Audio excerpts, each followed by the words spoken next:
ყველამ ძალიან კარგად გავიგო და გავითვალისწინოთ. სივრცეში ყოფნა და ეს წლები და ეს არავისთვის არანაირი პრობლემა არ აქვს. მოусმინოთ ყველა მომავლის გამოსახვას.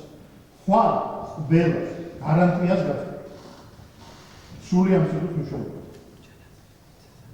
ყველას მოუწევს ოღონდ არაკომუნისტური და ლენინური მარქსისტული მოსამართლეების მიერ, რომელიც ნამდვილი ევროპული სასამართლოს წინაშე პასუხისმგებია.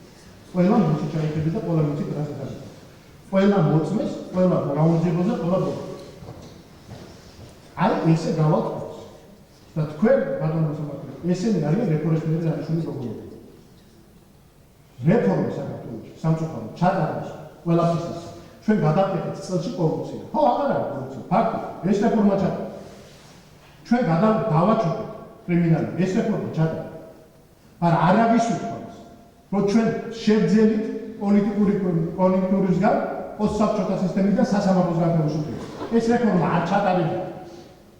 ჩვენ უბრალოდ მოსამართლეებს და პროკურორებს აუგზავნებთ თამისადმი. ეს იყო და ეს. შორს ვერ წავიდეთ, იმიტომ რომ ამას დრო ჭირდება. შემდეგი ნაბიჯი იქნება ეს და აი ამ მართლმსაჯულების სისტემას დაახლოებით ის დაემართება, რაც დაემართა გაის თავის დროს. და ის ადამიანები ყველა შესაძლებელი არიან და შეძლებენ ამ რეფორმის მოვლენილ იქონოს. მე იქნება რეფორმირებული სასამართლო.